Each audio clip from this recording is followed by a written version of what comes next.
call this meeting to order. This is the Jim Hawk County Commissioners Court. It is December the 12th, 2016, and past 9:30 a.m. Roll call, please. County Judge Roberto Gonzalez. Here. Commissioner 51, Isidro Solis. Present. Commissioner 52, Abelardo Balorani. Present. Commissioner 53, Sandalio Ruiz. Here. Commissioner 54, Figueroa Bedford. Present. Your Honor, there is a quorum. You may proceed. Thank you. Would you all please rise?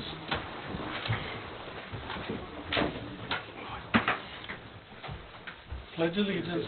To the flag of the United States of America and to the republic for which it stands, one nation, under God, indivisible, with liberty and justice for all. Short prayer. Thank you, Lord, for bringing us together this morning. Very special day for all of us Catholics. It's the Dia de la Virgen de Guadalupe, and celebrated as a community this morning at 6:30 with the Mañanitas. And the holidays are approaching. I wish the whole community and the Commissioners Court and everybody is safe and happy holidays. This will be our last meeting for the year. Amen. No one making announcements through the prayer? I know. I think Jesus will appreciate everything. He needs to know. He needs to know. Any public comments? Right there. Okay.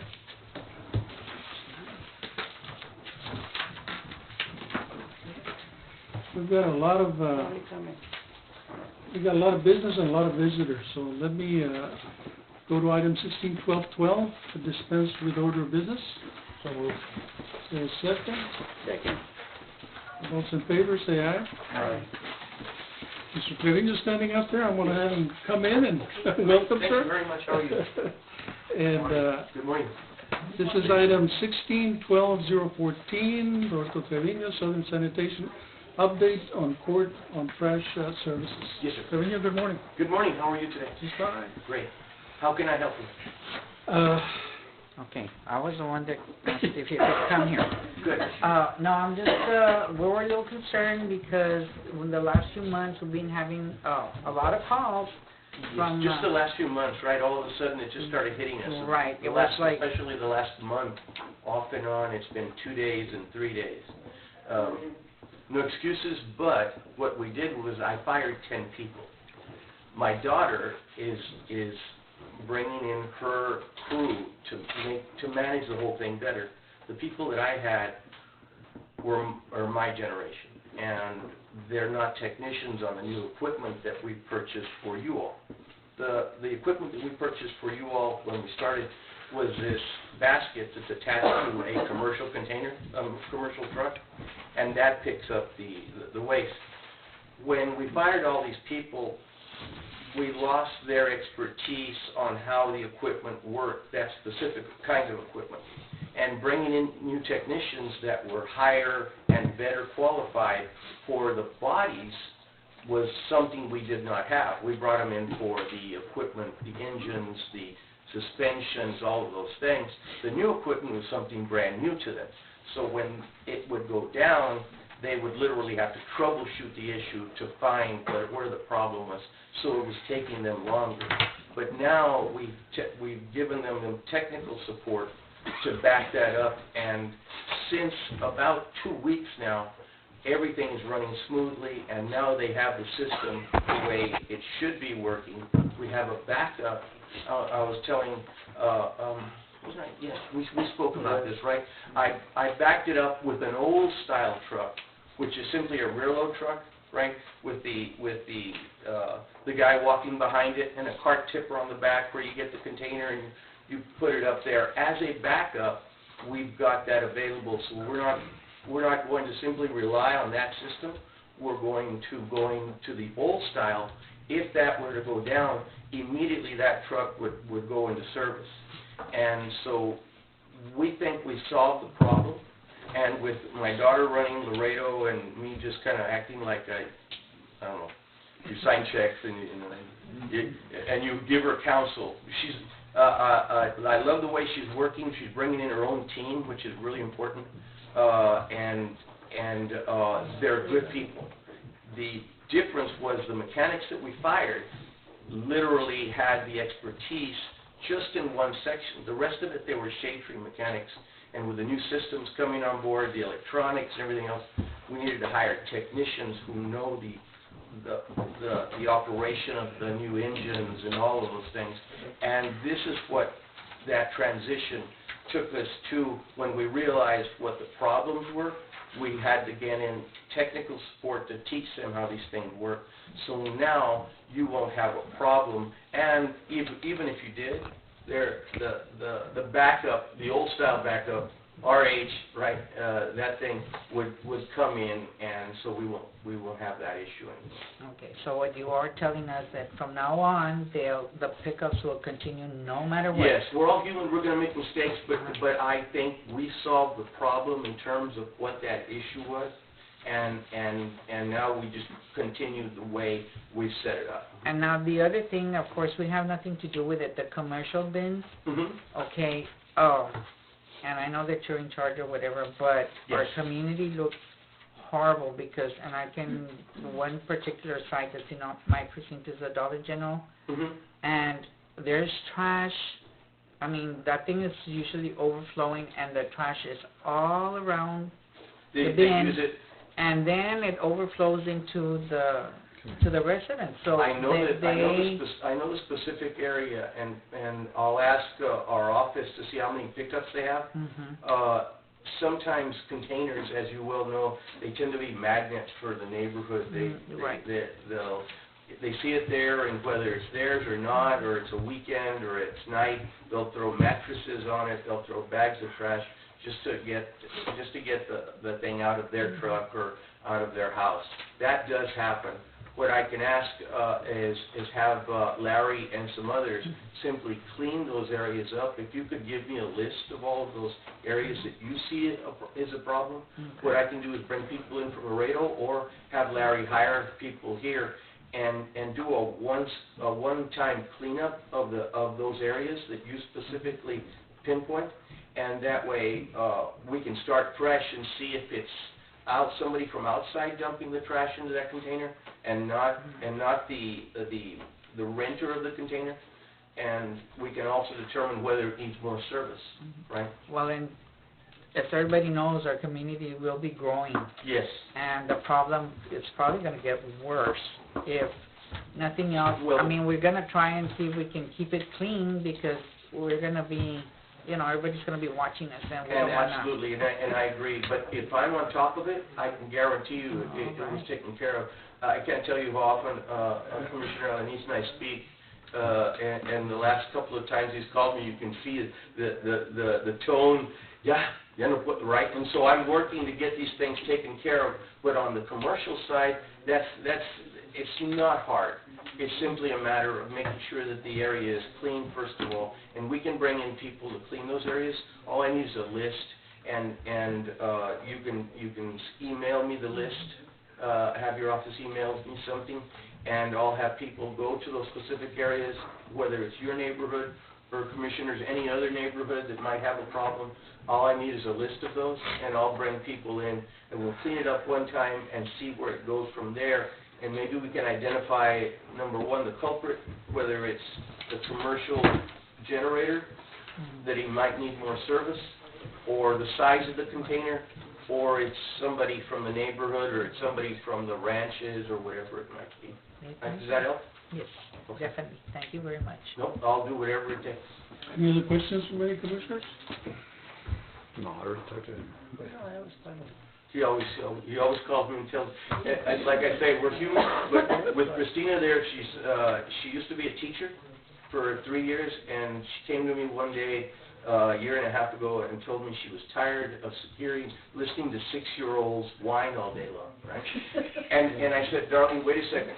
If you're tired of 6-year-old whiners, wait till you hear 40 and 50-year-old whiners. And she came to me 3 months later and said, you're right. But this change has really helped because she is the future of all of these things that we do. And the people that we let go, it's because they didn't want to get on board her being in charge. And if this works, it's because she brings her own people in, and that way, those people who didn't want to get on board, they might have been with me for 30-some odd years, but they just didn't accept the change. And I wasn't going to allow that. But when that happened, those are the kind of things that we had to make changes to. But that's the important thing, is we made the change, and we're making an effort to take care of that. And I think we have. But now the next thing is the commercial side, where we clean up those areas that you might suggest, and we can go on from there. Does that help? Good. Thank you, sir. Thank you for Well, thank you very taking much. the time to visit. I appreciate that. Thanks. And we Good have your Christmas number. holiday. You have my number. 24/7 it's on. I found out that 24/7 is easier. I'm 24/7. You're 20, no, okay, then I'm 31. It's a lot easier. If there's anything I can do, whenever I can do it, you know how to get a hold of me, and I'll take care of it immediately. Thank you. Thank you, sir. Merry Christmas. Have a great day. You too. We're going to the one standing up, so Marty, you're next. Item D, 16-12-14, approve TEO UC telephone system assurance extension. He's going to give us a report. Okay. Then, Judge, if I can hand these out, please. Go ahead on.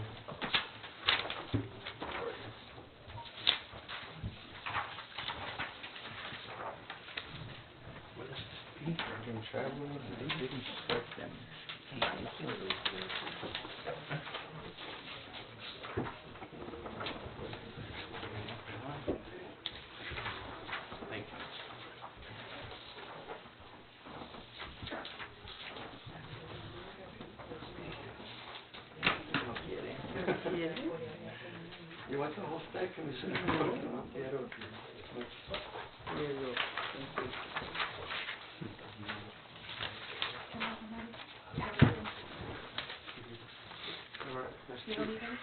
No. Well, yes, I do, actually. Thank you.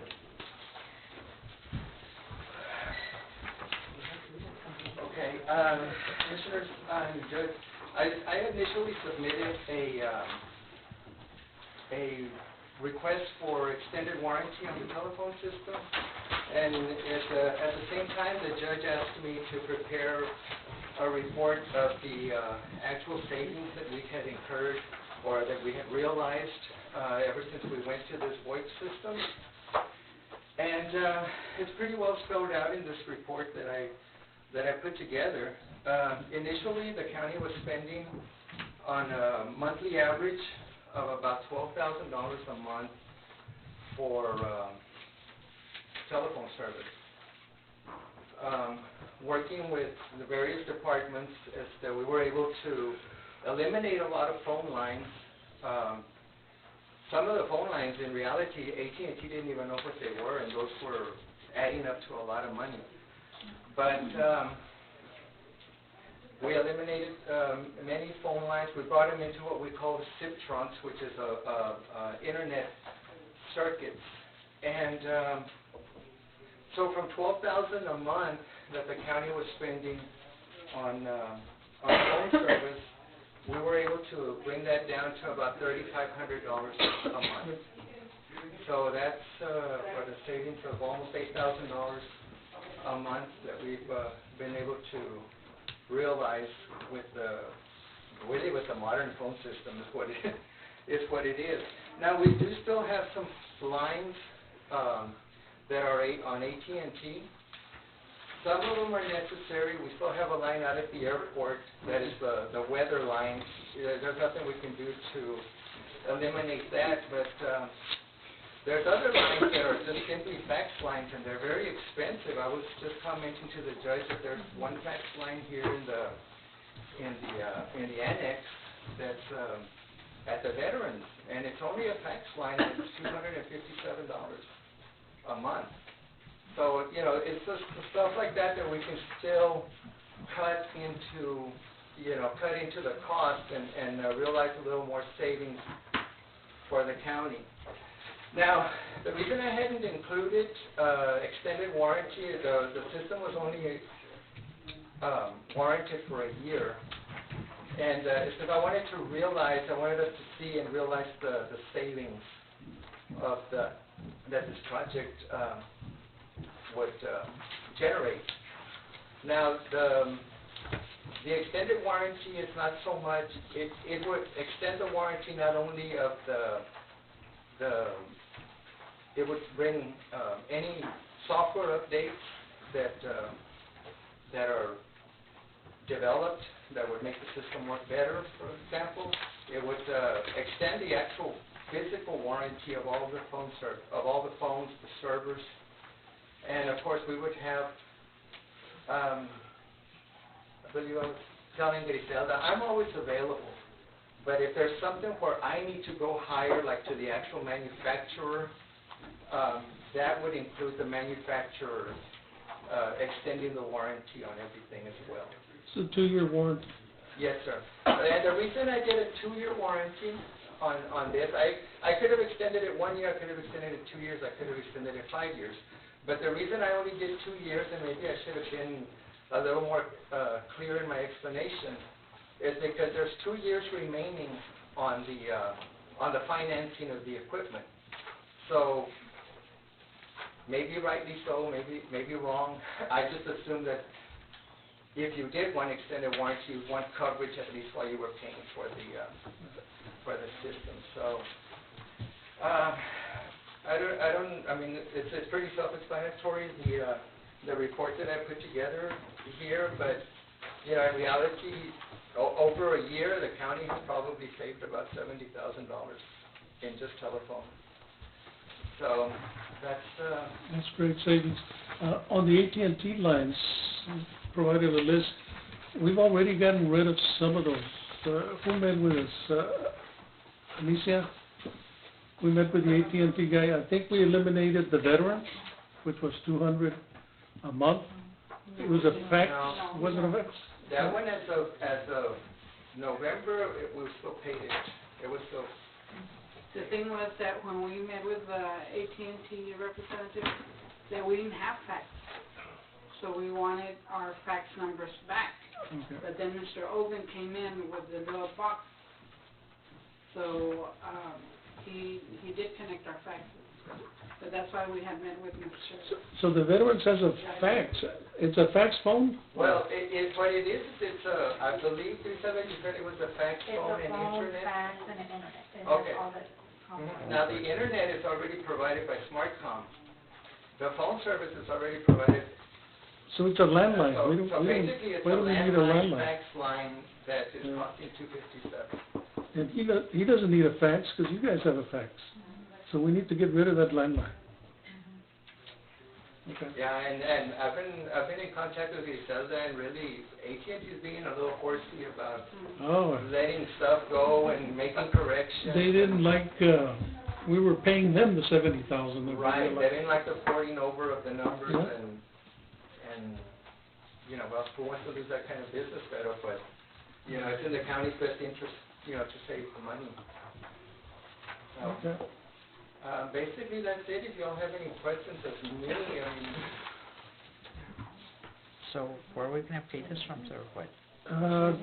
This can come out of the same account that we're paying the phone, I guess. Let's take it out of there and see how we do at the end of the year. Okay? So you're gonna put the 2 years? The 2 years? For the 2 years, yeah. It'll be a maintenance for 2 years. And then when we finish paying the system and finish paying the maintenance, we won't have a note, so then we can do a maintenance for 4 or 5 years at a much, much lesser expense. Yeah, actually, Judge, when you all finish paying the phone system, that's when the savings is going to kick in, because I think that, well, I know the SIP trunks cost $614 a month, and I believe SmartCom is like $400, so in 2 years, the county's going to be paying $1,000 a month, give or take, you know, instead of 12. Yeah. Big difference. That was a good report. Thank you, sir. Okay, Appreciate thank it. you. All right. Okay, let's go down to item F, and that's 16-12-014. Approval of extending agreement with Ogun, since Mr. Ogun's here. Sir, but do we need to approve the, No, Your Honor. His report, it'll just be a bill that's paid out of the same. No. Information We can make a, huh? Information. Well, let's make it more legal. Let's say that we're gonna approve the $6,000 bill that's in here as part of our telephone expenses. It'll be So, billed. I'll move on that. Second, For a Judge, second, excuse me, the 6,000 is 1 year. It's 1 year. 1 so year. 1 year? the So 12, the 12 is 2. 2 years.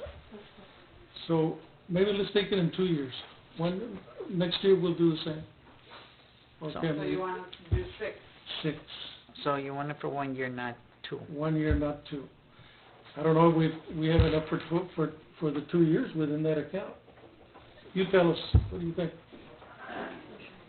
Well, we'll be saving, I think it was 500 only. I'm We sorry? did This year? 2 years. 2 years? Yeah, there's I don't a want- slight discount, for the second year, I think it's, So, Better to be safe. 2 years? Is that your amendment? Yeah. Okay, is there a second? second. Second, discussion, all those in favor, say aye. Aye. Opposed, same sign, motion carries. Thank you, sir. Thank you. Item F, this is part of all these extending contracts that we've been doing, where the contract expired at the end of our fiscal year, and then we continued with the service. We did the same thing for the ambulance. Now we're doing the same thing for the AT. Nothing changes. It's the same service, the same amount that we're paying. We're just legally extending the agreement 1 more year at the same rate and everything. That is correct. That is Same correct. Anything else you have for it? Not really, unless you guys have any questions. It's same rate, I don't have a question. sorry. Praise if it's less. The years will be from February 2017 to March 2018. Okay, That's 1 year. Oh, Not okay. February to February. okay. So, see, what item is that? Yeah. February On, 2017. 14. A14? 2018. So A14 says February to February? 16 of it. The 16, but we don't We have don't have paper. we don't have nothing, sir. There's nothing here. I left you guys a Oh. This is- paper. It doesn't say the dates on the paper. I think it was just the Mark, it's right here. Yeah, I got it. Yeah, we saw on some. the, Oh, yeah, here. So, correct, yes, For the record, sir, can we say the amount? yes. the amount is $49,725 a year. 700 on what? 49.7? Yes.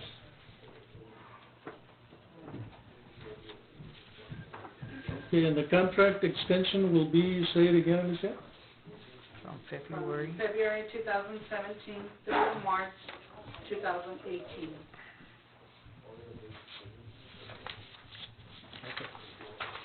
Is the motion to that effect? Is there a second? Second. Second. Discussion, all those in favor, say aye. Aye. Opposed, same sign, motion carries. Thank you, sir. Thank you for your time. Have a good Christmas. Is Chantel Molina? Yes, she's there. Item G. Chantel Morning. Molina, good morning. Okay. Let me give her an intro to this. And Mr. Joe Arredondo, thank you. The LEPC, that's the Local Emergency Preparedness Committee, is kind of a standalone committee. They have their officers. They operate under me. I'm the LEPC director, and they are the coordinators.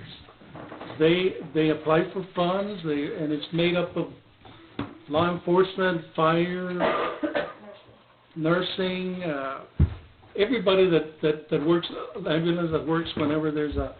But what we did this past summer, we applied for a grant. We applied for a $180,000 grant.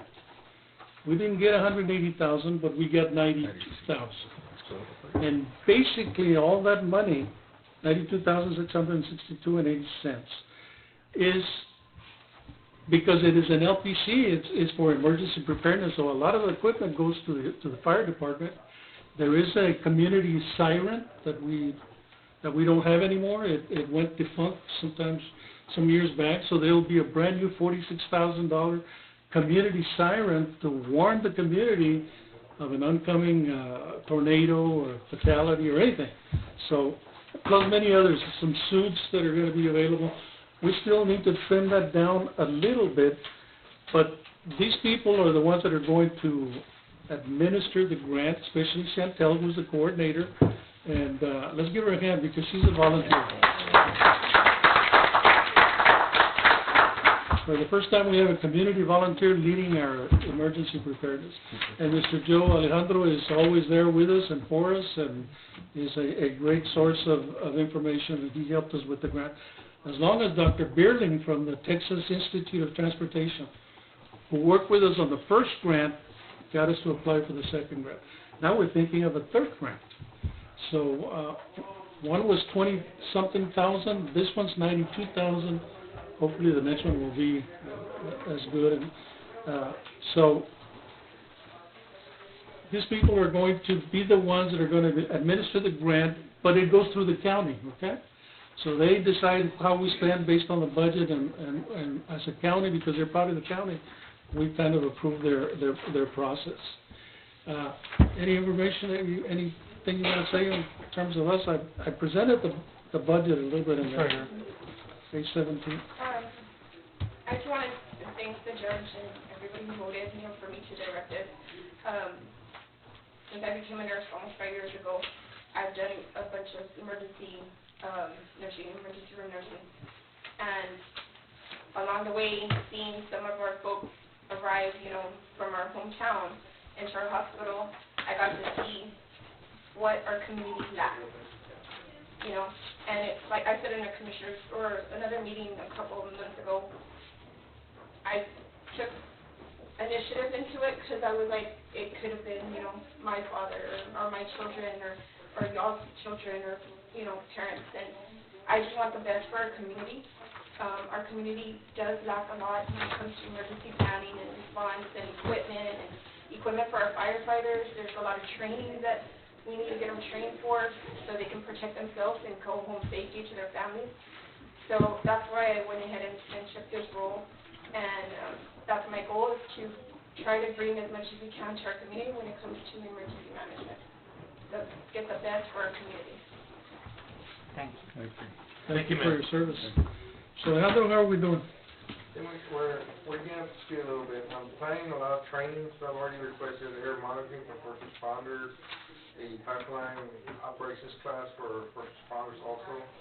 But I still want to do the community emergency response training, the CERT training, because that deals with an all-hazards approach. It talks about what do we do. There is another tornado like the one back in 2010, how to take care of yourself or your the first responders to come into the area and help you.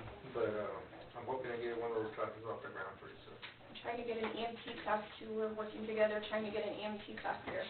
That would try every other weekend and see if we can get some people. I know there's some high school students that are interested and they contact me almost on a daily basis. So we're trying to get as much as we can here for our community. Thank you. And thank you for your service and help us. You want to take a picture with us, Ambulance Sheriff?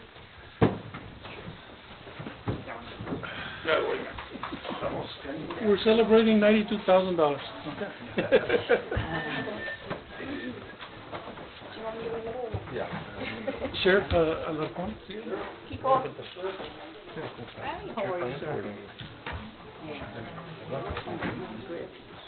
Yeah, yeah. Go.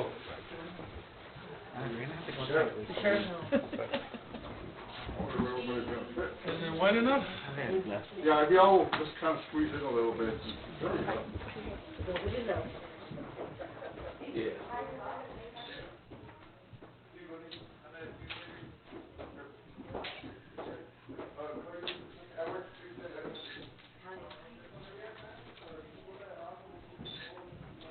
Thank you. Thank you. Thank you so much. Thank you, ma'am. Thank you. Welcome. Thank you.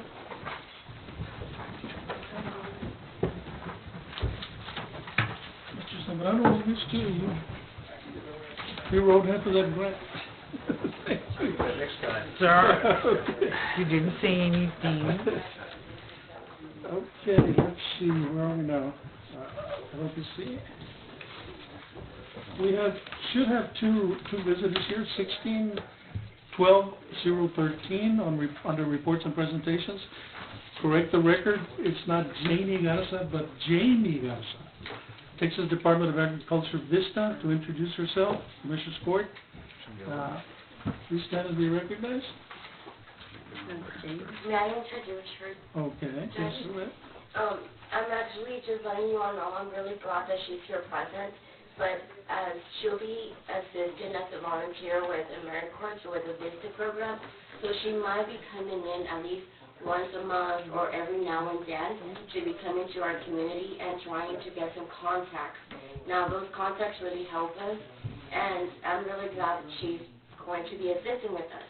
Now, is Ms. Garza, would you like to give some information? Sure. Hi, everybody. My name is Jamie Garza. I will be working out of Brooks County, and I will actually be working with 3 different counties, all the school districts and everything. I'm with the Texas Department of Agriculture, working on a food and nutrition project. This will run over, of course, 3 years, but like she said, the first year will mostly be establishing contacts, so that will be you people up here and also people with the school. So I will be coming in and out, like Jasmine said, just making those contacts, checking to see what kind of food initiatives are already in place as far as summer food programs for your schools. And also I will be talking to local producers, farmers, if you guys have any, I'm assuming you do, for just see what, farm initiatives are going on currently. It's for the first year. Right. Is this only going to be for the school or for our nutrition center or?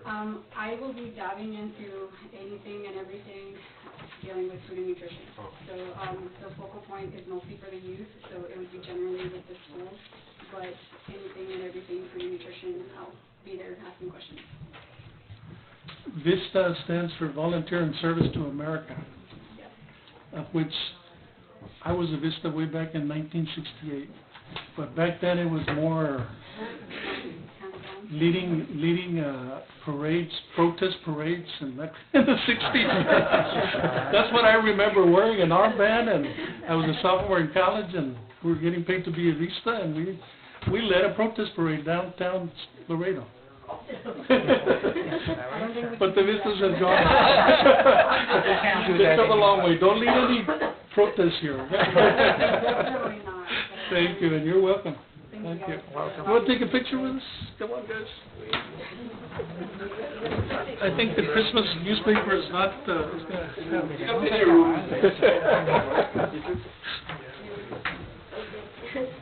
Definitely in there. This is random out. Thank you, ma'am. We fit?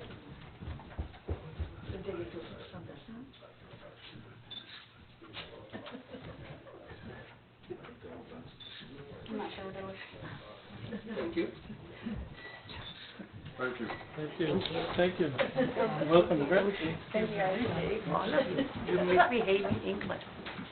Jasmine, anything else to report? I know I'm next to report on my health Go ahead. expenses. Go ahead. Is that their Tuesday? Yes. I'm not quite sure by any chance if they all have one of these on your binder. I gave one to Rosa, so each and one of you can have one. If not, I can provide you one. It's 8:10. We do. Okay. Yep, we got it. Okay, I do have extra copies in case if any of you would like to have one.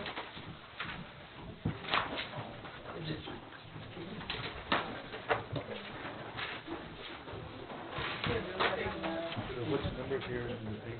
Thank you, Jasmine. Oh, this fine. I'll double check. Okay, well, first of all, I know my first year with Extension Officer in Jim Hall County, it has been a roller coaster. We've had our ups and downs, but we've been able to accomplish a lot of programs in the community. Now, this is just basically an overview that all the reports that I've been submitting to our Texas data, which is our state office, which is College Station, they actually made this report, and I'm really glad to present all of you. Now, maybe y'all have seen it at the meeting that you all had on Thursday in Laredo. I'm not sure they did present it, But basically, I know Healthy South Texas and Jim Hall County has made an impact in the community. And please excuse my voice, I'm a little sick. But I know with our Healthy South Texas Coalition, at the beginning, we only had 10 members. But now, basically, our numbers for the coalition members have increased. We actually have 22 now. And I actually welcome any of you who would like to be part of our coalition. Our coalition, we basically identify the most critical health needs in our community and helping act is the best way to address those needs. Now, if it wasn't for our coalition, maybe we would have not had the health fair that we had back in October. So basically identifying all the health issues in the community, we can actually make an impact and make our community way stronger. Now, I know back in February we had our Walk Across Texas, and based on the 8-week program, we actually had 70 participants, and based on those 70 participants, since it is a free 8-week program, they could do any kind of physical activity. Now, it could be running, jumping, or even playing with your kids outside, but the main goal is to be physically active. Now, the members, they actually accumulated 11,170 miles, and that's like a huge accomplishment for being the first year implemented.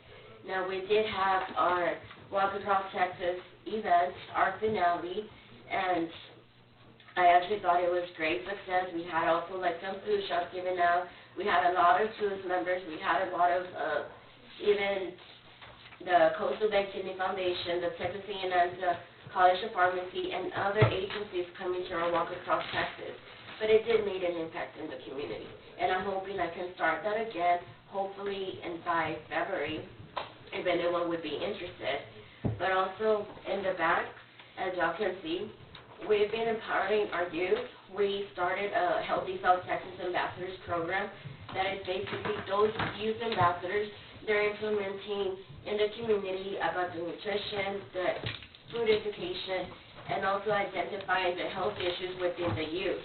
Now, my youth ambassadors, they're actually certified for first aid and CPR. We got them certified so they could have the training, and they're actually certified to also have their food handlers, and they've also attended other training for the diabetes and asthma, so they could be empowering more their youth. And I'm hoping now that it was my first year, I only have 3.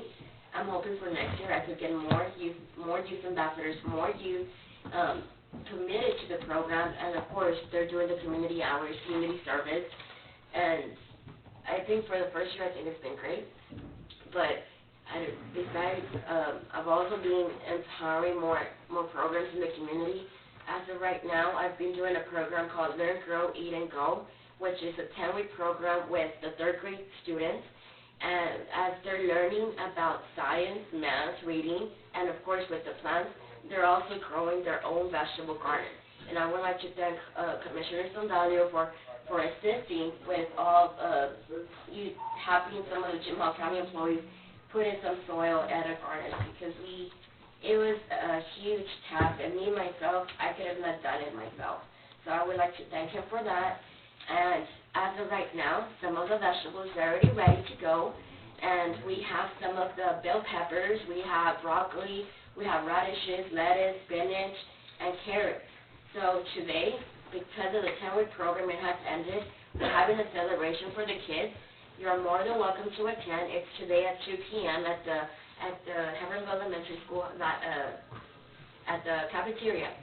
Now, I'm really excited that the kids, they actually learned, they're so into the program, but they call me the garden lady. So for me to be their teacher for at least 10 weeks, it actually means a lot. Now, being the first time, I know it's going to continue with more about the food nutrition and also letting the kids the importance of eating vegetables, because a lot of the times kids, they don't like it, but at the same time, if they try new things, it's always good to them. Now, even the program, it just ended for this semester. I want it to continue. Now, everybody's welcome to attend at least either one of the classes, and you're going to love it. The kids are really excited, and I'm sure now they're going to be certified to be a junior master gardener. So my kiddos, they're able to plant their garden based on the basics gardening skills and also with the nutrition. Now, as of right now, I will be implementing more programs for this coming year, and I encourage each and one of you to be part of our coalition to be expanding more of the programs. Now, I'm sure that you all have also heard that we're going to be hiring a new BOT assistant, and if it wasn't for all those programs that we've been implementing, I don't think we would have had someone integrate also.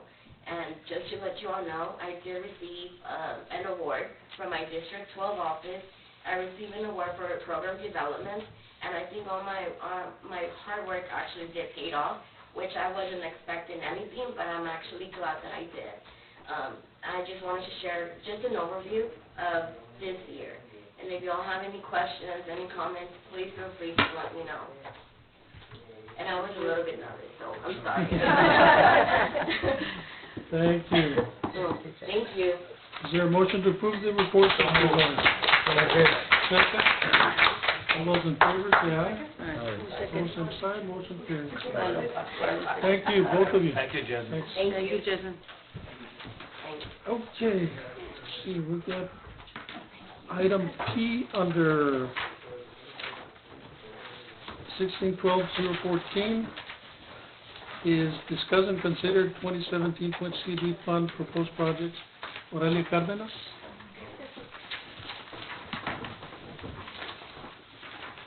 Good morning. Aurelia Cárdenas from Brentwood.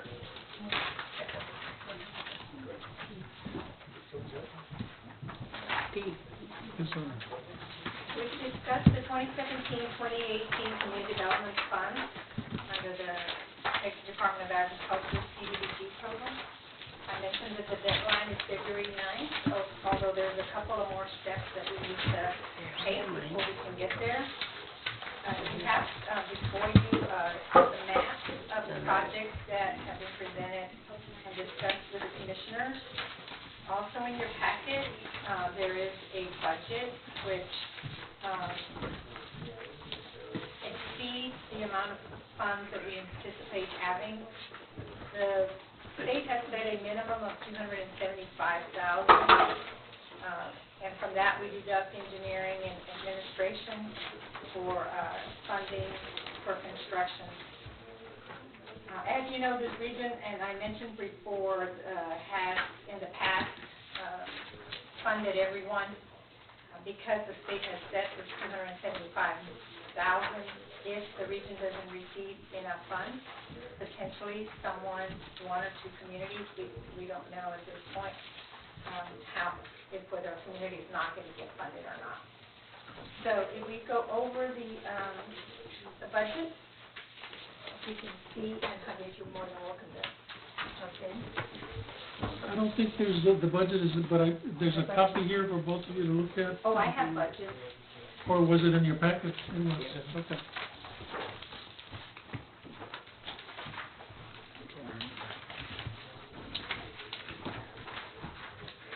We have it, miss. You got it. Yes. So if we go down, to your packet, the total for the 4 precincts, for precinct 1, North Maria Avenue, and we want to thank Javier who's done the income surveys for these areas to make sure that they're in compliance with the low and moderate income national objective. The next page is precinct 4, North Wilhelma. And then precinct 2, West Harold. And precinct 3, East North. And then precinct C, of course, a very short distance. It's pretty pricey. And these estimates were provided to us by the engineer of CEC. You can see that the amounts are about $100,000 for each. And so total construction based on these estimates is $405,000, $190,000. So before we can move forward, we will need to, or what at the court's direction, how to bring these numbers back into budget. The next step will be to approve a resolution that will designate the type of activity, which in this case would be streets, the amount of the funding at your next meeting is what we're proposing. After that, we will put together the application 5 days before the application deadline of February 9th. There will be a notice in the paper saying that the application is available. So there's very little time, but we have a good start here with the estimates. And today we need to discuss how we want to prioritize how to bring these projects back into budget. We have not received, as you know, sometimes there are communities in the region, because it is a competitive process within the region, that are for some reason not eligible. There is not met compliance with PDA. And normally the communities are notified by the South Texas Development Council how much the amount is. Right now, in the guidebook, it has a maximum of $800,000, but realistically, this region has always gotten together and applied for the amount that the region has set. It just can't be less than $275,000. We have not heard back from the South Texas Development Council regarding the amount. It can be more than $275,000, but it cannot be less, because the state has set a minimum of $275,000. We don't know at this point what that amount is. I have not heard, Judge. I don't know if you have heard that sometimes they don't notify us. So at today's meeting, we can discuss priority of the project or how we want to bring these budgets back into the realistic amount of the budget. And you have the description in front of you. These streets would include curb and gutter. And I believe it's that way for all of them. I don't think that the engineer is here today to make any recommendations. But Javier, do you have any? Well, in the past, generally it was something around $60,000 per city block. It was less than that. Yeah. No, And it was less before that. But we're seeing like $40,000 more.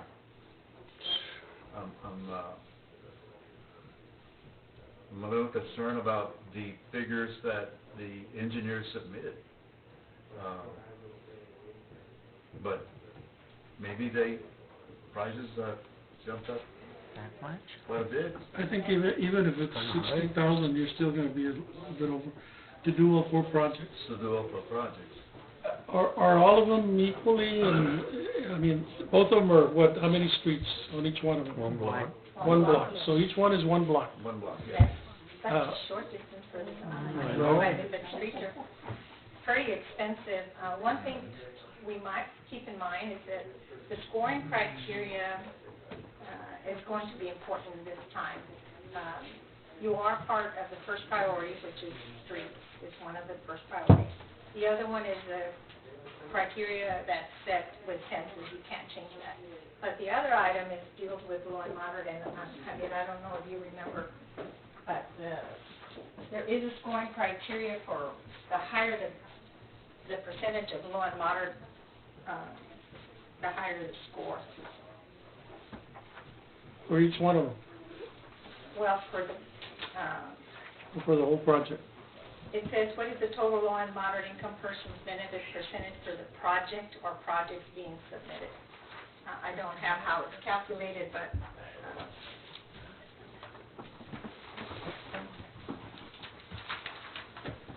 unfortunately, I always don't But see there. that's not gonna change the amount of money we're getting. No. No, but it- all it does is say that you want to have a project that scores well. It may change the order of how we're gonna, because we're gonna have to do a priority order of this for streets. Yes, I understand. We can either do it by drawing, we can put all four precincts and we draw, and whoever comes out first will be number one priority, 2, 3, 4. In the past, I had suggested that, like, 2 precincts do the entire amount, and then the following, time the program comes around, the next 2 precincts would do, instead of splitting it all out. So what did we do last time? The last time it was just precinct 3 and Four. and 4. Four. So it No, might it's be 1 1 and and 2 No, this now time? we're gonna draw. No. No, it's 1 and That 2. that was my suggestion, of course, commissioners decide. It should be 1 and 2, if it gets to that. Because the amounts is reducing, Yeah. you can only do so much, Mm. you know. So, But some of this the county can do, Yes, a lot of this work the county can do. as we did the last time, as we did the We last don't time. have employees to begin with. Or We equipment. don't have personnel to begin with. well, Equipment is like, then let's, I'm suggesting here, okay? Put precinct 1 and 2 as priority first, and then 3 and 4, and if the county can do more, we may go down to 3, depending on how much the county can do their share. Maybe even go down to 4 if And it's, this is just an estimate of the engineer. yes, it's all an estimate, but we've got to come up with a priority. Well, and the budget in the application has to be specific. The numbers have to match what's available in the budget. And if there is force account, then the engineer needs to know. We need to communicate with the engineer based on these estimates, what it is that the county can do so that that can be considered, because we can't submit a $400,000 budget in the application. It has to be within the Yes, amount of. but for our priority list, we've got to come up with a priority list. And then whatever's available and whatever this will cost, we'll match it. And if we can do precinct 1 and 2 under that budget, we can do 1 and 2 and maybe part of 3. I mean, I'm suggesting here, at some point, we gotta come up with a priority order. And if we did 3 and 4 last time, maybe it's time for 1 and 2 to do it this time. yep. So, for example, if you do prioritize 1, 2, and I'm just repeating what you're saying, 1, 2, 3, and 4, and we communicate with the engineer, we think we can do this part of it, and the engineer will need to bring those projects within the budget based on Right. both construction, for bidding, and force account. Right. So, the direction then for us will be communicate with the engineer, work with the commissioners to come up with a budget, so that the next meeting will be prepared to pass the resolution. That's my concern, is getting Okay. this within the budget in time so that we can come back to your January meeting, pass the resolution, and here's the project. Okay. It's just going to be a lot to bring down, It's, I mean, a lot to bring we're down. fighting for not enough to even go around the community, but that's my recommendation, is that That, or why can't we just repave? I'm not sure what you mean by that, but it can't be maintenance, it has to be total reconstruction. Unfortunately, that's. What was the question?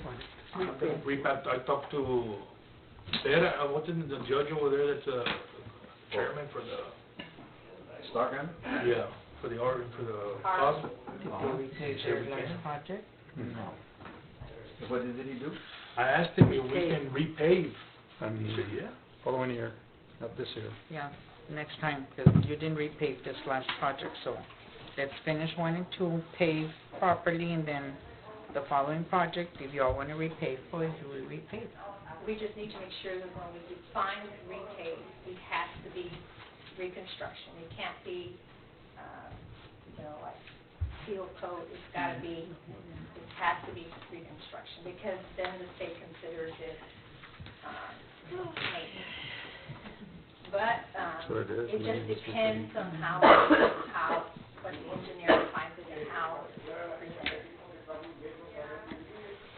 In one of the projects, I know that they did a remilling in front of the high school, the elementary, all that street, Lucille.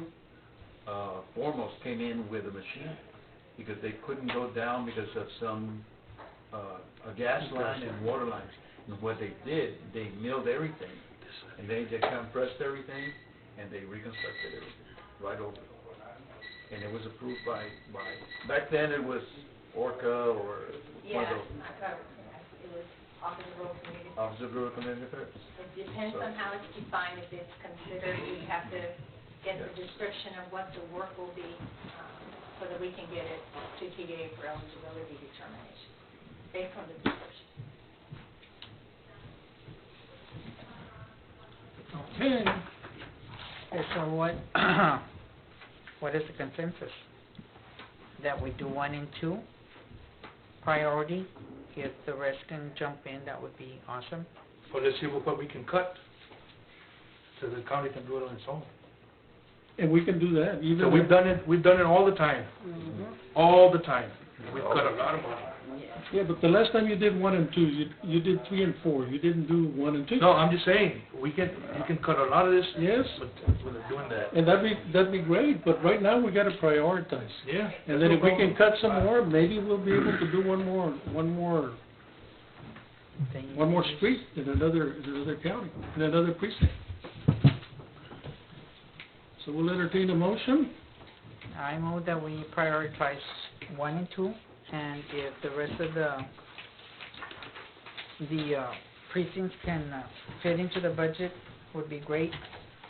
By cutting things Right. that the county can Mhm. do. Second. Motion made and seconded, discussion.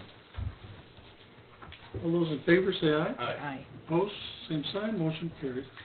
Thank you. So would that direction then be for us to work with precincts to see if there's anything they can cut, and we can come up with a forced account budget? There you go. Yes. Thank you. If not, 1 and 2 prioritize. Yes, the engineer will come up with, Okay. we'll work with each commissioner to see if there's anything they can't cut. Okay. Have to pick up a football. Sir, we have here, Bob Destain with, Lomita. Okay. Which item is this? On the addendum? You have an addendum.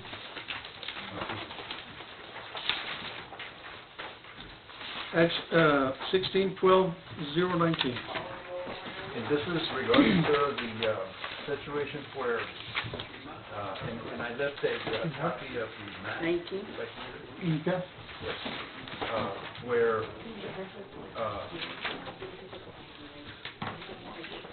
there was an amendment of the plat, and because of the elevations, the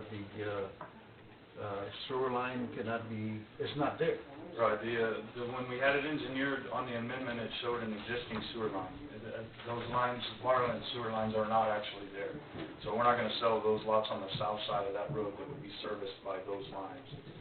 So basically, everything along the road extension that it would service, which would be these southern lots here, we're not gonna sell. Where? Number what, 42 Would to be 28 or 38? 38 through 42, yes, sir. 38. Yeah, esto de aquí abajo, they're not going to sell this. Because they're connected up here for the sewer line for this, but down here, there's no sewer line here. That's what he's saying. Yeah, it was a mistake on the engineering firm's part. Okay. Now, let me ask you, something about, on, they're still using this road to get to this property here, or are they getting to They the can, property? they're using, in general, they're using the paved road, the, Robert Lane.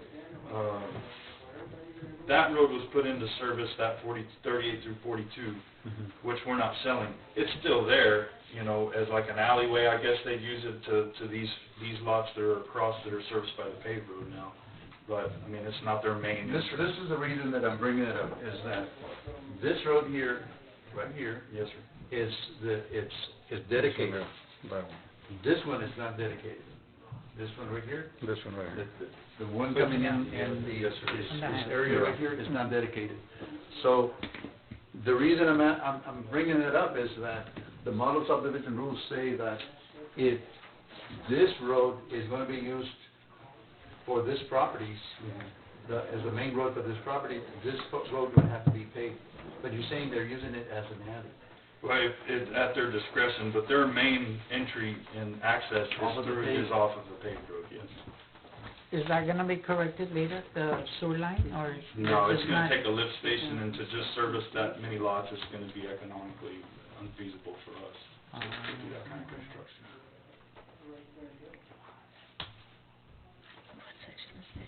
But the sewer line is already there. No. No. No, on the other side of the... Yes, but it's a pressure line, we can't use it. Yeah, it's, And these can be used for these, I mean, or what? What are you using for those lots that you sold? Up on the top?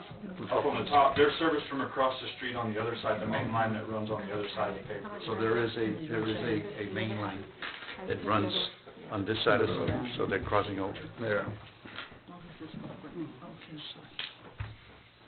So, in the event that you would, if you would sell this properties as this size lots, you would need to do the infrastructure here. Yes, sir.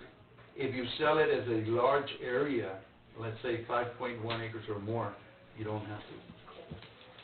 They would have to come up with their own That's my water and understanding. sewer. Yeah, that's what the model subdivision said. So what are you asking the court to approve the amended, that you're not gonna sell those, or what is the action here? Well, the reason it's come up is because, they wanted to, inform the court that they're not going to sell as lots. It's not gonna be sold at all, and if it's sold at all, it has to be sold at 5.1 or more. You're gonna amend this lot? I'd like to, if possible, yes, sir. Okay, for our records, or else we'll look at it 5 years from now and say, no, those are slots. Yeah, And then we're back to square one.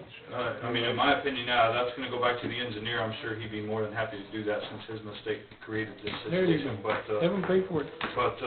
yeah, I'd like to combine those into one I think it'd be 5.67, if I remember correctly, by combining those lots, and those would be sold as one 5-acre lot.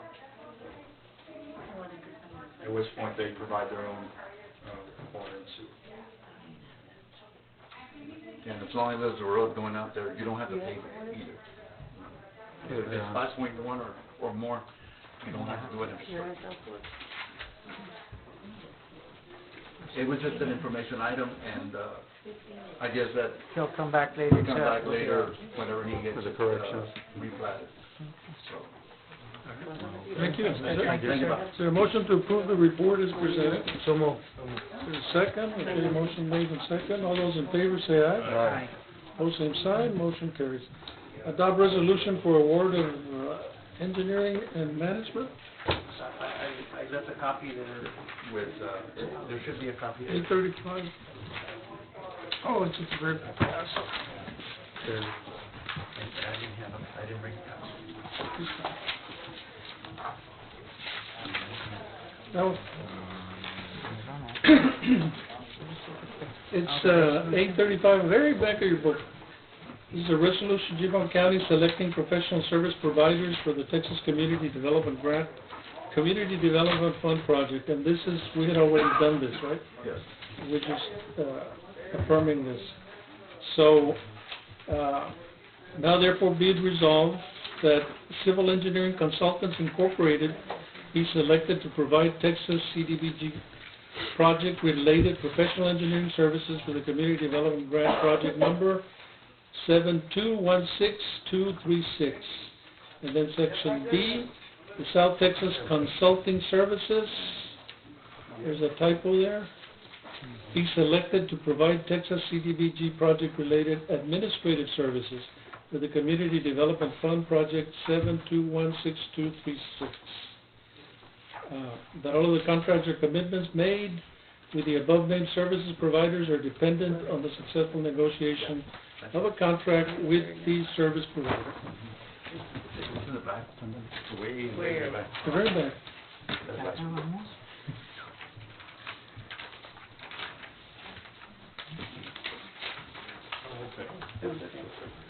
Thank you. So this is just affirming what we had, the ones that we had selected last night. Is there a motion to approve the resolution? So moved. Is there a second? Second. All those in favor say aye. Aye. Pose same sign, motion carries. Aye. So now, I'm signing the ones in my book and we'll just take them from there.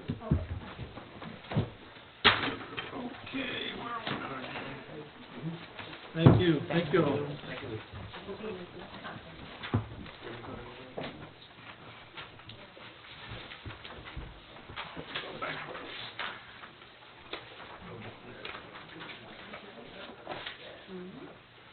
Since we're into resolutions, let's look at 1612-015.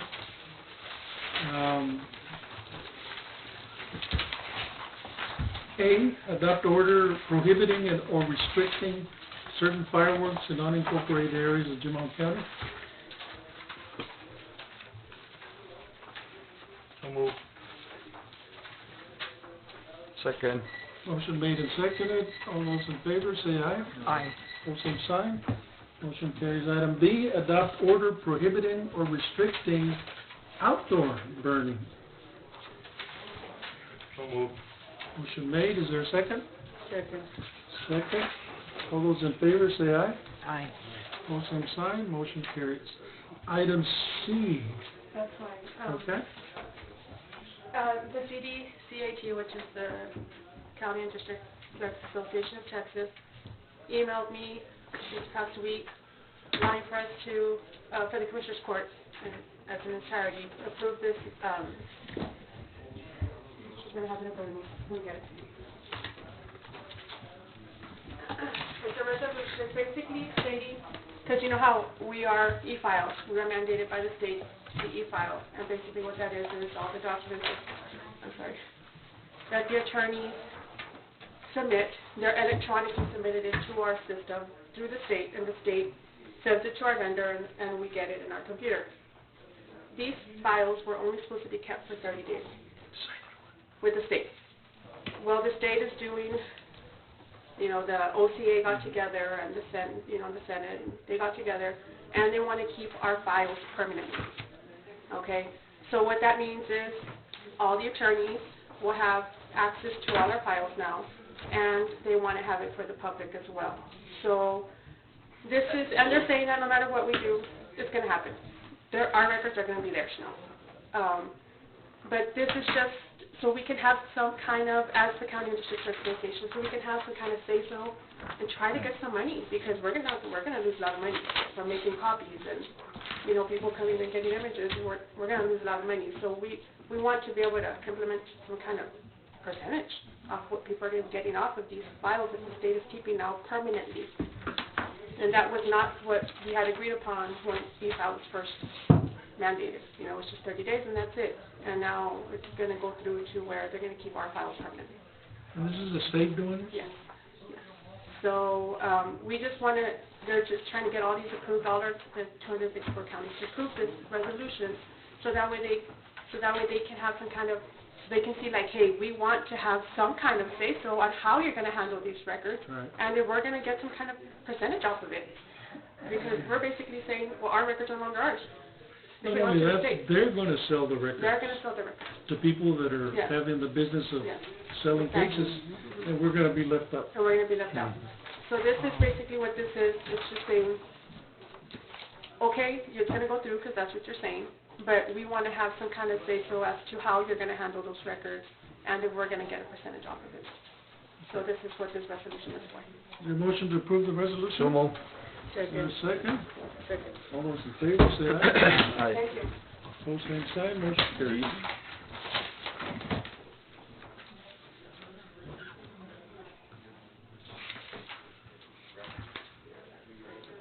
Where are we? On 15, 015, sir. Okay, 15. Review and or remove proposals. 15D? D. D. D. We did, We already did D. Oh, 15, I'm 14. D. No, we did. We did C, no. C, now we need D. Need to finish. So where are you? 16, 12. The other ones are next page. I don't know. Does he have the right agenda? Ah. No, sir. Right there. Oh, we're D. in the amended. Okay. D is a resolution for indigent Defense. Every year we get a grant, and our allotment for this grant is over $1,000. And all we do is just approve it, and we get $8,000 for indigent defense. So that's what this is. It's an 831, and it's just a resolution. We approved it. I think we already did it online. We automatically get our $8,000 some odd dollars that have been assigned by the state for Jim Hall County for indigent defense. So I entertain a motion to approve the resolution. Motion made and seconded. All those in favor say aye. Aye. Pose same sign, motion carried. Okay. I'm going backwards now. Page. And we got in fact, go back 2 pages. Let's terminate over here on D. We did D, we're going into E. This is 1612-014 E. Review and or approve proposals for moving trailers. We have 2 proposals, one from Reliable Mobile Home Services and one for JMD House Movers. That's A15 on your handout. It's a little surprising. One of them is a certified mover, and that's the one that's charging $2,500 per trailer. That's $5,000. The other one, from what I understand, is not a certified mover, and he's charging $2,500 to move both of them. That's a very, I don't know, is anybody familiar with Jim Walls? Is that the one? They move manufactured homes. You only got to move the trailers, not the electricity. Evidently, that's what this guy's is gonna move them, Just to move. and this guy's gonna do everything. Says, No, it's let's see, plumbing, what electricity, does it say? I mean, all of that. Blocking, straps, ensure home meets the codes. There's a form that needs to be done whenever you move a mobile home from one place to another, it has to be, there's a form that. Yeah. Permit, you need a No, permit. you need a permit, and you also need a form like that, the state knows where that mobile home is at, or, of course, they're not taxed, but for tax purposes, Okay. we need to know where they're coming from, where. And the certified group will take care of that bonded. Oh, yeah. The only other thing that they told me was they will not connect the air conditioning, but they'll connect everything else. If it's there, available. They're not gonna dig a line to go find sewer, but if it's there, and it's connectable, they'll do all except the air conditioner, because they didn't feel like they had somebody in air conditioner, so we'd have to hire somebody to do that. The certified group is called Reliable Mobile Home Services out of Alice, Texas. More or less, I have to. And the other one is the, So this is 5 for the 2, and you invest another 5 for the rest of the stuff. company of Jim Walls. For the electricity, the wires come. I think that's what Fidelity and the company, no, I don't know what it says. Maybe I'm reading the wrong thing here. Oh, the other one is JMD House Movers out of Fremont. JMD House That's a deal to move both of them for $2,500.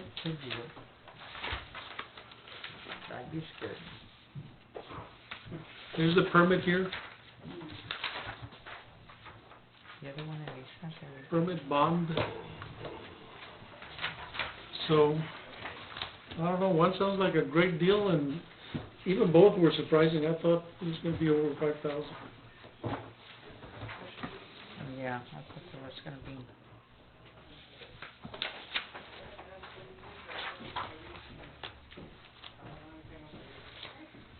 We're not gonna do this until January or February, when we make sure that we can, but what is your,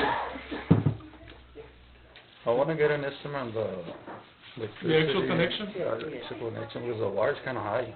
Let's see let's get an estimate on that. Let's go ahead and table this one, so we can get some more, if you don't mind. we can get these to itemize a little bit more, and Yes. maybe we may have some other movers, but to let us know actually how they're gonna connect Yes. and what they're gonna connect. Yes. Okay.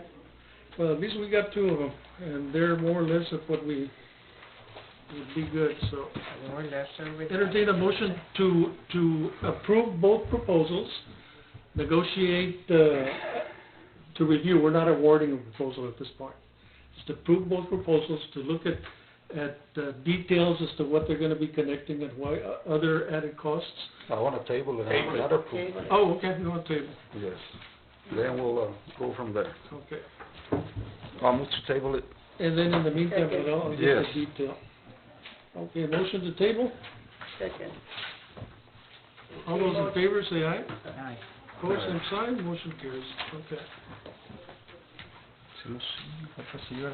Where are we? We need to see in this Need to picture. finish thing on the, On the second page? on, 1214. Yeah, is Ms. Davila here? No. So there's the names on the back. Yeah, let's approve, this is approve the County Historical Commission appointments. Yeah, we have all the names. Presented by over there. Hilario Davila, it's 813, let me read them out.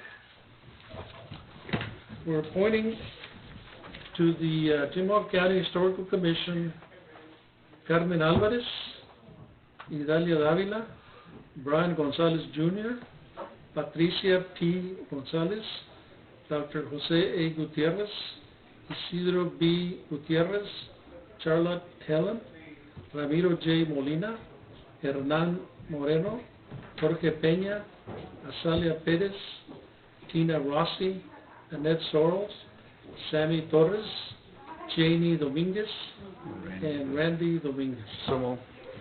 Motion made, is there a second? Second. Second, all those in favor say aye.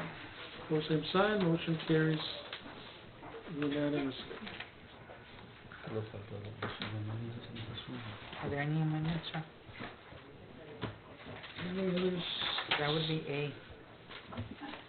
To finish off, right, the amendments, if there's any. And that same number. Right there, sir. A. No, he's on the wrong page. This Yeah. one, No, the other way, where we were. A ver, Janie. A, sir. A. Oh, here, Yeah. budget finish. amendments, whatever. Finish, We'll have to get glasses, I guess. something, sir. Okay. Budget line items, no line items? Nada? An announcement on bills or anything? Bills, you're gonna do bills or? No. No. No amendment. Well, we're gonna do something on bills Yes. that's kind of related to this. No? No. You don't wanna announce it now, we'll announce it later. Or we'll just do the bills. The bills. Okay. No action on this item? No budget amendment. So now if you wanna turn the page. What I mean. Okay, now I was Tenemos todo eso. hoping that these people would show up, but I guess not. Let's start H, accept letter of retirement and remove from county payroll Ana Maria R. Sines, effective December 31st, 2016, court coordinator and interpreter, requested by Judge Ana Lisa Garza. Second. Motion made and seconded, all those in favor say aye. All same sign, motion carries. Item I, Edwina G. Ramos will be the court manager to be paid from 10/4/40/107, and the interpreter to be paid from 10/4/40/104, beginning January 1st, 2017, requested by Judge Ana Isa Garza. So move. Second. Motion made and seconded. Question? Question, yeah, do you need to state their salaries, or are they already there, or what are they gonna earn? What are we paying out of this line item? How much?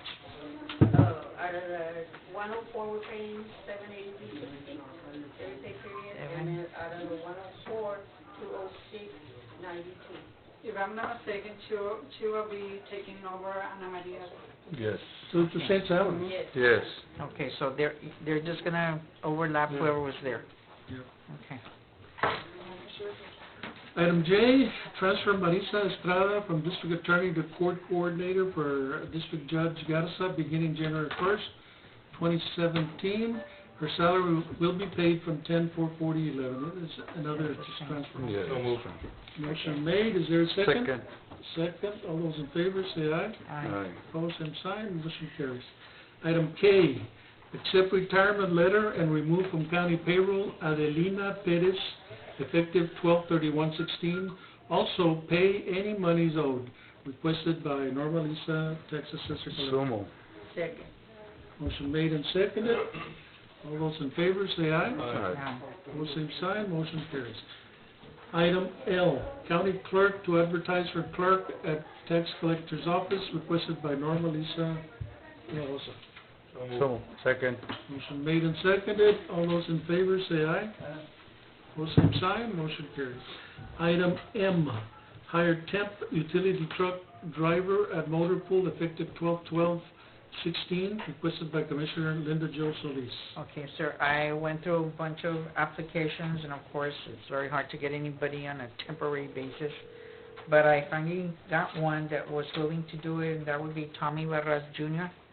And he is aware that at any time, he could be out of a job, because it's temporary, our employee is still out, and we don't know whether he's gonna return or not, but if he does at any point, he understands everything. He does have a Class B license, which is enough for him to drive that dump truck.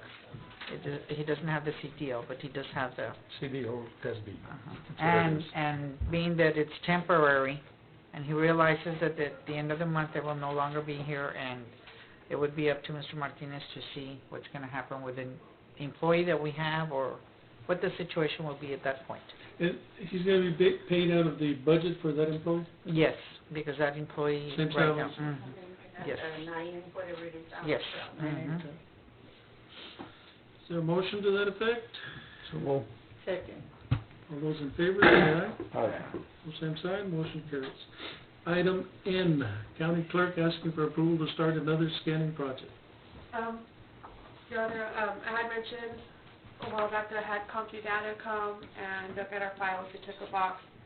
They're gonna start with our oldest files, the ones we really don't mess with, which is the wall. When you walk in, you see that huge wall of filing cabinets that block our windows. They're gonna start, my goal is to start a scanning project on that. And they did come back with a quote to just get a couple of those filing cabinets started.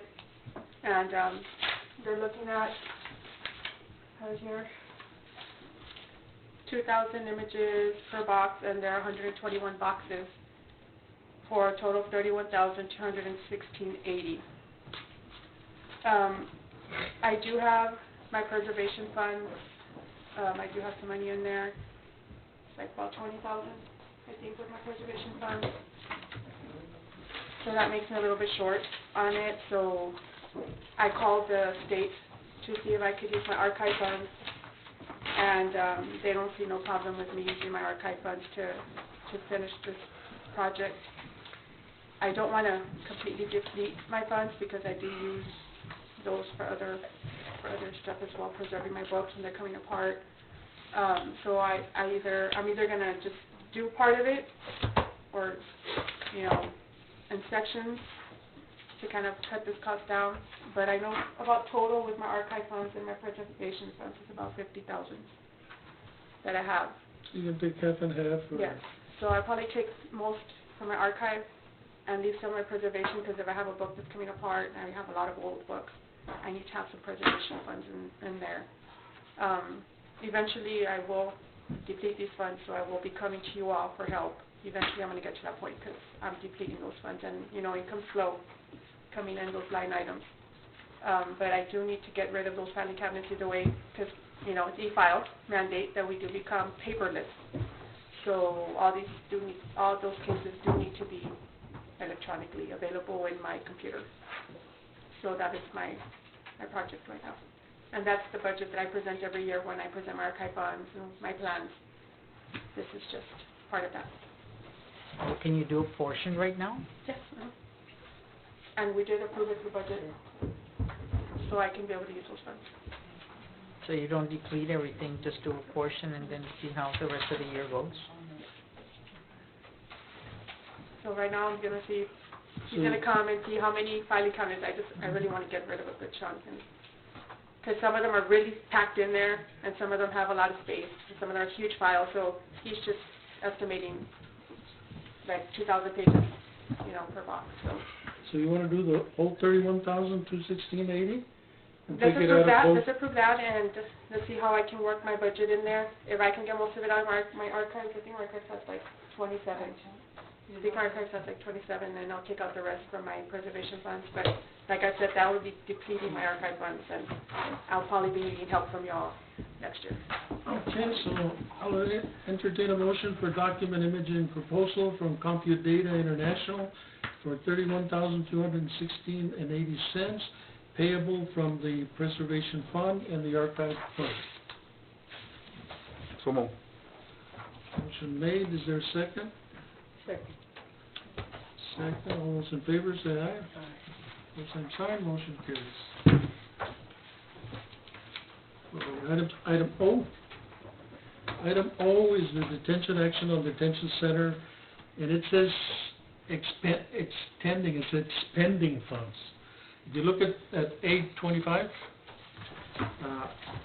this was the recommendation from USDA that we are able to spend $43,936.90 based on a list that Sheriff Alarcon has provided, and there will be a balance of $5,680.47, which we don't have items for that list. So we have decided to send it back. We are returning back to the government $5,680.47, and we are spending $47,336.90 based on the list of approved items, and that would deplete that construction, and we are done with it.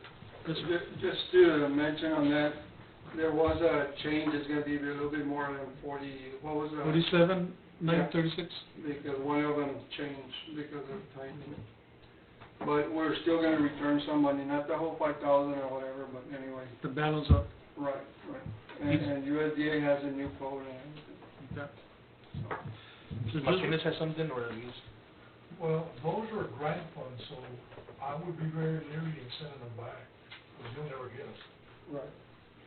No, that's the recommendation, because we don't have a list of, But if he can add to that list to use that $5,000, USDA will probably approve it. but he ran out of the list. Yeah. Or do you have any more items on the list? I know we're using a little bit more, I just couldn't find anything that would, I could justify it to be useful. Yeah. Because it can only be used for We anything took the that whole was list. originated or talked about original construction or whatever. And we're pretty much doing everything that we had talked about, and I just can't, and I've tried, and I just, but I don't know, they gave us two options, because if we do, we have to go out and bid and stuff like that. Yeah, you have to start the whole process. Right, and we only had like 30 days, or I think they gave us like 30 days to get it going, to start spending the money. If not, we have to return the whole 50-some thousand or whatever. But I hate to return money myself. I hate to return money, but I just, Is that lot next to it, is it in Caliche all the way through? yes, All the way to the Border Patrol easement? yes. And I looked, we considered doing that, putting pavement there, but it was just, I think it was over 100,000 or something. Can you do part of it? Mm, How about on that maintenance, repair shop coming around? Is it paved all the way around? no. Maybe in that area, we can look into If that. you come in off your parking, come out on the west side, and you go back on concrete. Over here where you have your mechanic, you can put cement all the way over there. There is cement, but we can put a, So you can I send can money look back. into it and see if we can spend the other money. Yeah. And let me talk to, There's also something about when you hit 50. yeah, that's when you Inventory. have to go out on. You have to go through the whole process. Yeah. So even if we spend 3,000 without Yeah. doing anything, it'd be good, but if you go above the 50,000, then that triggers automatically. Yeah, because we have the bidding process No. after anything. You say no, why is that? No, because the grant funds were approved for the jail, okay? And anything that will help the jail itself. So, what you do need to do is you do need to get bids. In other words, if you're gonna use that additional $5,000, Yeah, you get your bids, you get your quotes, and you justify them, and then you just submit a letter to USDA say, we want to use this funds for this purpose, and this should be approved.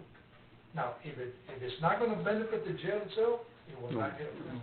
And we've done that, and then the projects that we did send over that were approved, except that, like I said, we have a remaining of it's a little less than 5,000. They approved everything you submitted. Right. You got the maintenance agreements in there, those? No, the maintenance agreement, that was not approved just because of the age of the jail. Because it's 3 years old. Yes.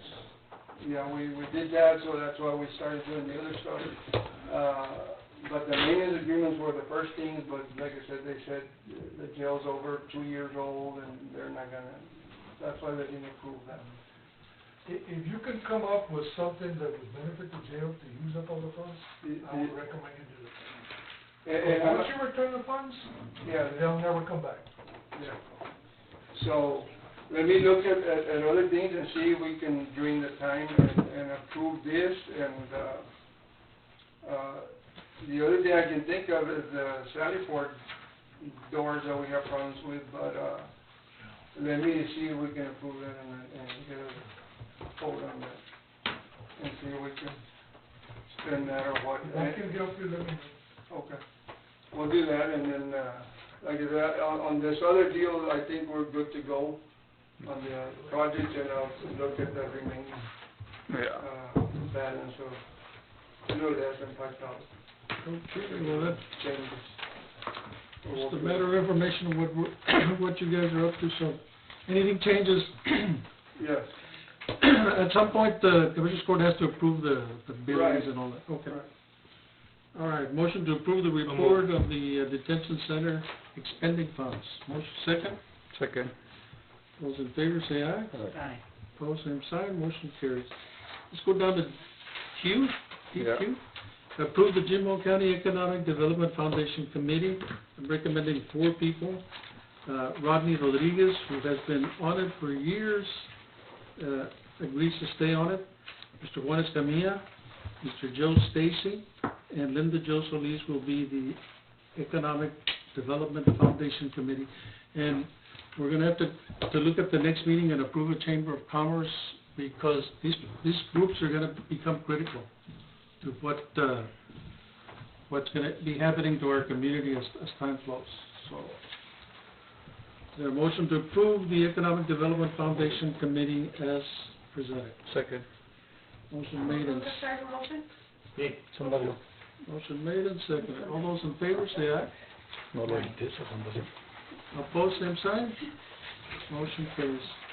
We're still tracking backwards? You need the over here in the, what's the name? Addendum? Addendum, let's finish the addendum, because there's, okay, under the addendum, we have 16-12-018, discuss and take action on District Attorney Omar Escobar's submission to the following items. Employee status change for Rodolfo V. Gutierrez, retroactive to October 1, 2016, and termination December 31st, 2016. Mr. Gutierrez is a district employee with a $2,000 per month salary allocated from the general budget line item 10-740-13. Second. Motion to approve I A. have a question. Second, go ahead. First of all, we do not do retroactive. Is it gonna be ratified, which just means approved or authorized? And are we gonna pay him the $2,000 for the last October, November, December, or? The way he explained it to me was he wants to take care of him up to December the 31st. And whatever he said, he's not increasing salary, he's not doing anything, but he wants him to be paid because he went from consultant to employee. Remember that change? Okay? So it's finishing up for December 30th. And he's just saying it includes a $2,000 per month. So we are going to be paid through pay. Yes, yes, up through December 31st. So instead of retroactive, you want to change Omar's, Ratified, I guess. to ratify? Because we don't do retroactive. Yeah.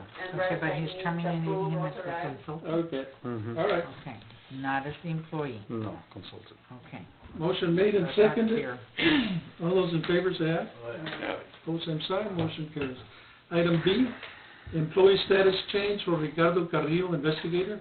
Effective January 21st, Mr. Carrillo is a district employee with an annual salary of $31,079.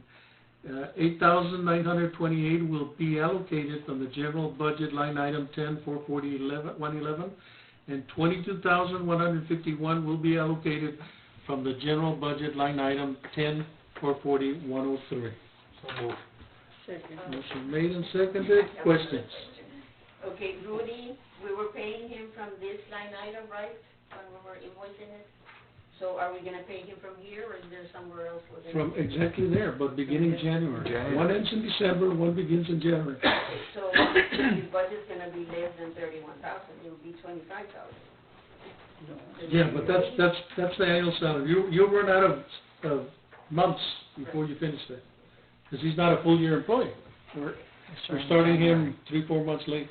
So even though his salary is 31,000 for the year, he's not gonna use it all. Does that make sense? Okay. I'm from Mr. Solan's office. Oh, I'm sorry. Please speak up. I'm Barbara. Barbara. Yes. So this is your presentation. Keep going. I'll let you continue. I'm here to make sure anyone has any questions. Good. So where are we? We did C? We need C. We did C. We did A and B and C. No, we need. We need C. Okay. C is new employee status for Zira Trevino, legal clerk, effective January 1st, 2017. Ms. Trevino is a district employee with an annual salary supplement of $6,000 allocated from the general fund item 10-440-104. So moved. Second. Motion made and seconded. All those in favor say aye. Opposed, same sign. Motion carries. Item D, new employee status for Barbara M. Ramirez, legal clerk, criminal and civil. Effective January 1st, 2017, Ms. Ramirez is a district employee with an annual salary supplement of $7,500 allocated from the general fund budget line item 10-440-104. 450. So moved. Motion made. Is there a second? Second. All those in favor say aye. Opposed, same sign. Motion carries. Item E, new employee status, Romaldo Solis Jr., Assistant District Attorney, effective January 1st, 2017. Mr. Solis Jr. is a district employee with an annual salary of $8,000 allocated from the forfeiture fund, line item 16-400-100. So Motion made and seconded. All those in favor say aye. All same sign. Motion carries unanimous. Anything on the agenda? Thank you, ma'am. Okay, we're going backwards. See if we missed anything. Adoption of minutes.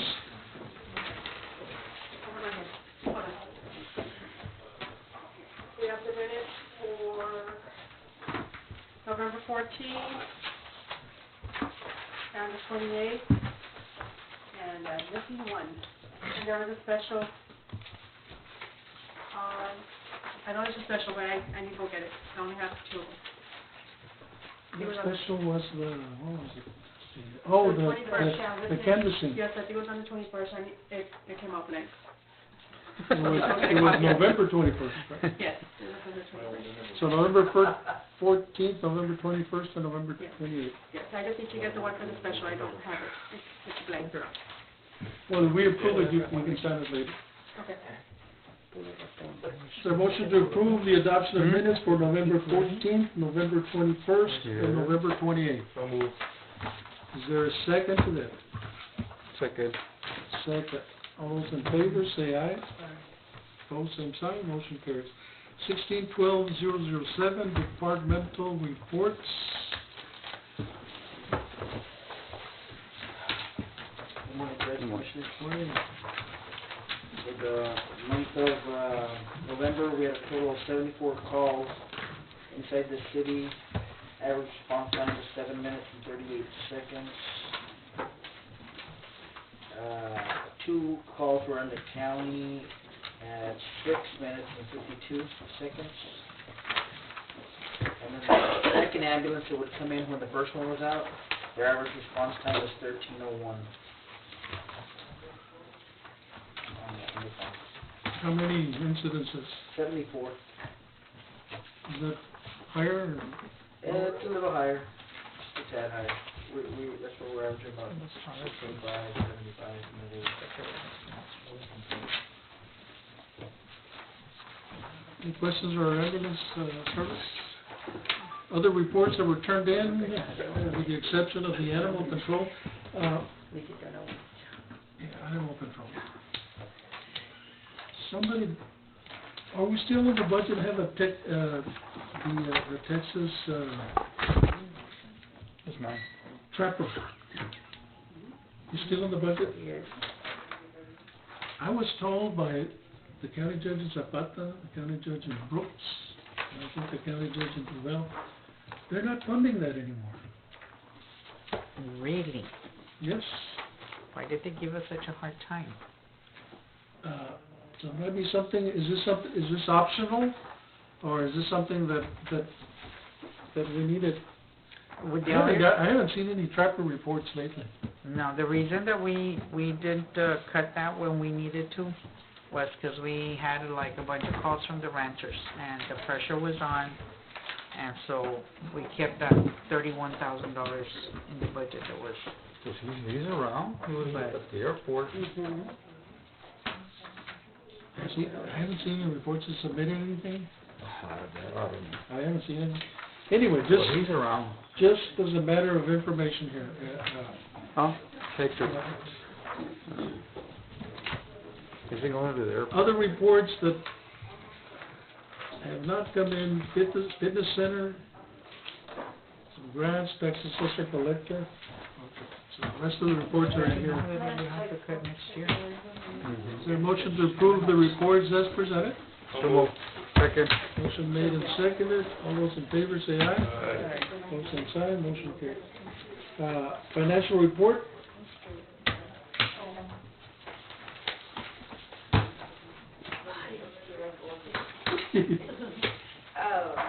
My report is true and correct to the best of my knowledge. Money received has been deposited in debt due and those have been paid for November 2016. Month ending balance in November 2016 is $3,650,840.78 for all accounts under the auditor and treasurer signature. I called the Department of Labor because there were some hours that were put on the timesheet for this pay period. And Department of Labor came in Tuesday, December 1st at 10 a.m. Ingrid Benavides, investigator for U.S. Department of Labor, Wage and Hour Division, came to answer any questions we had through outreach. It wasn't an investigation, it was outreach because we had some questions. Among all the questions, we had three that needed to be addressed. One was time change, hours paid. Hours between the 35 and the 40 that are banked, and other hours banked not paid monetarily when an employee leaves the county. She informed us that we needed to move forward in our next payroll, which is this Friday, with the following: the time change hours. Hours need to get paid to scheduled employees, deputies, jailers, dispatchers who work during the time change. She said that we need to pay 2 years of daylight saving time ends, which is all that.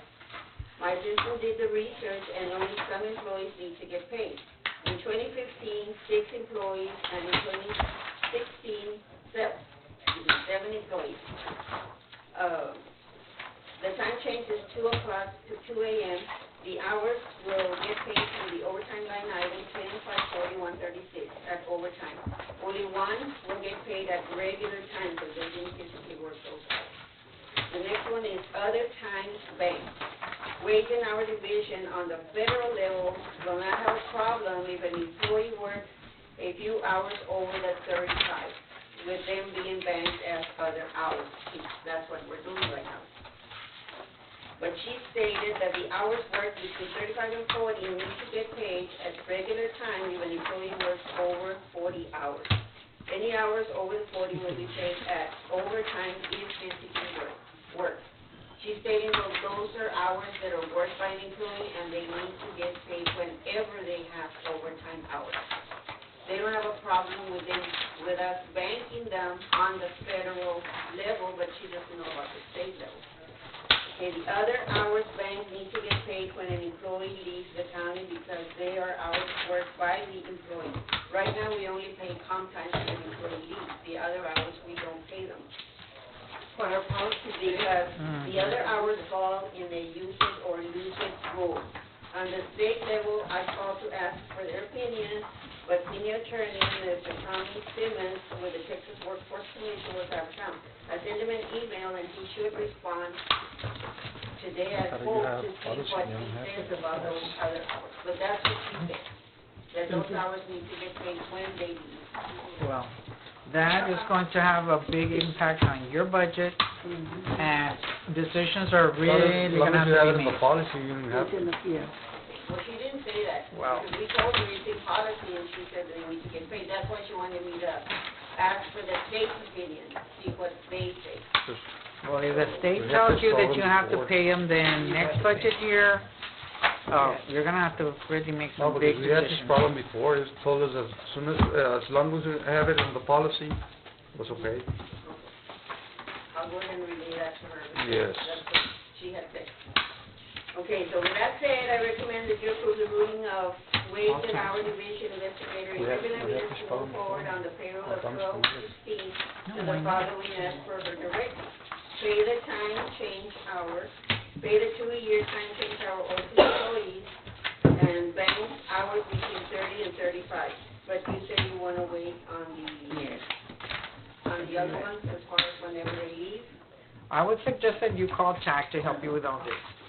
You know, the people that do the human resource stuff, because they were the ones that, kind of walked us through our policies and all this stuff that we're doing, and now this people are coming and saying that no. So TAG needs to get involved and see how they can help the county with the situation.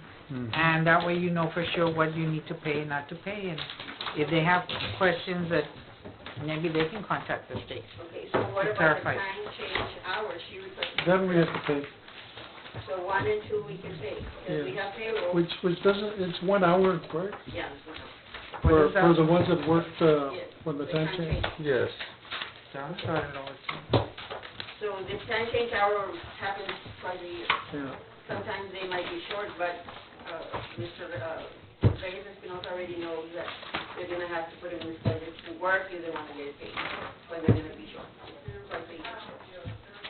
So we're gonna pay the time change hour for 2 years, Yes, it's gonna be approved.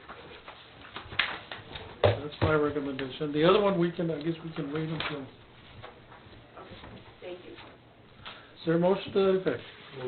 Second. Made, Well, because you have a situation with Adelina leaving, no, she doesn't have anything She at has 35? 125 of other time. Oh. 15 minutes. 15 minutes. Oh, shoot. So we're good. you didn't give her a break? She can leave already. She can leave early. Thank you. Okay, all those in favor, say aye. Aye. Those same sign, motion carries, thank you. Approved bills?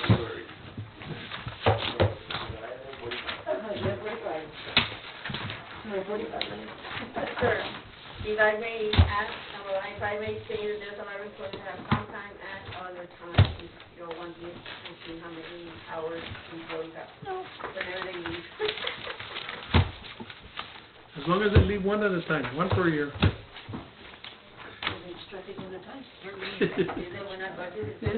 know. This one? That was a steal. This is part of the bills? Yes, sir. Okay. What this is, basically, the question, can we take the money, some of the money for the airport out of the hotel? The answer is yes. But because of what's in that budget right now, we can only take 88,000. So we're gonna, and they're already billing us, the state is, for our part of the airport. It's going to be, 2,250. Did I say that right? 250,000. 225,000. And they billed us for $250,000. I called a little powwow meeting over the phone, and we got them down because there were some items that they wanted to do that we could have done without. So we brought it down to You're gonna zero 225. out the hotel motel, sir. We're gonna take out 88,000 out of the You're hotel gonna- That zeros it out. No. No, there's 90. And there's another 30 coming in. So there's got money. I thought it's in your report it had 89. Oh, okay. And then out of the SWIBID, 137. And so that's part of the billing that we're gonna do. So this is approved with the bills? We need to approve the bills. It's what's on the I move to hotel. approve the bills, sir. We Yes. need a mo, Need a motion to approve bills that includes, this as well. No, we need a second. Motion made, is there a second? Second. All those in favor say, where are the bills? I don't know. This is They payroll. don't get on Ya the- lo vi. Hotel primero. It says payroll, sir, the one we signed. Motion to approve payroll. No, sir, yeah. We need, Now, ustedes, you can Yeah. sign. This one over here. give me the bill. Now we can do payroll. I That's move, what I was trying to do yes. I'm sorry. when the commissioner here elbowed me. So, I move to pay payroll. Okay, so motion to approve payroll. Is there a There you motion? go. So moved. Is there a second? All those in favor say aye. Opposed, same sign, motion carries. Under communications, 3 things, actually 5 things. It's a letter from the Commissioner of Jail Standards dated 11/29/16. We're A-OK. We passed the jail standards. There was a letter from the Texas Department of Transportation that we are now economically disadvantaged, a county, because of our employment. And I wish they and TDA would get together, because under TDA, we have to prove household by household that they are modern, but knit to modern. Yeah, and it just conflicts with one another, because here we're disadvantaged and some neighborhoods may not be. But, I was told that this whole community was already a colonia. Colonia. Well, we're a colonia for the colonia's grant. We are not a colonia as defined by the colonias in the valley that are getting money for sewer and water. We're not that.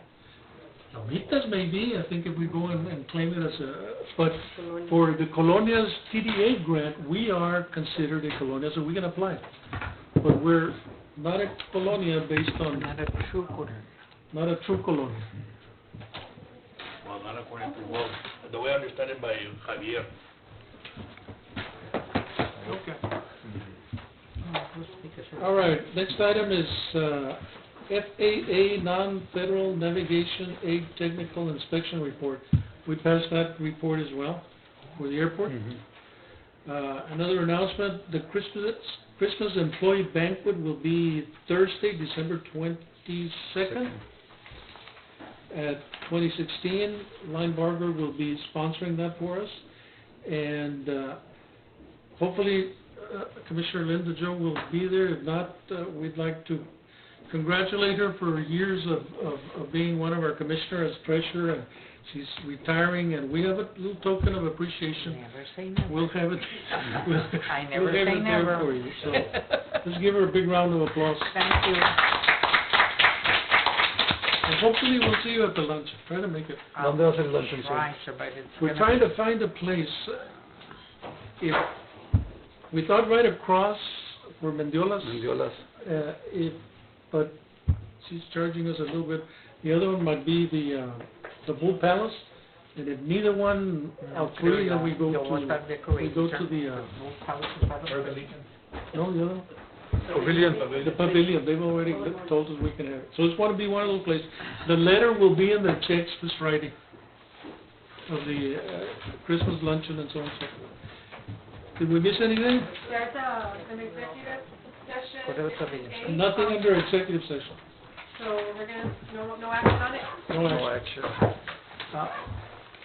Is there a motion to adjourn? So moved. Second? Second. Second, all those in favor say aye. Chinga, le gané a Sandalio, no se lo puedo Motion creer. carries. Keep it We are next adjourned. year. Feliz Navidad. Ya los votos. Oye, sir. So where does that leave Rudy? He's still gonna be an employee or? No, he leaves him as a county attorney. All of this was Yes, but he's no longer gonna be employed with. not with the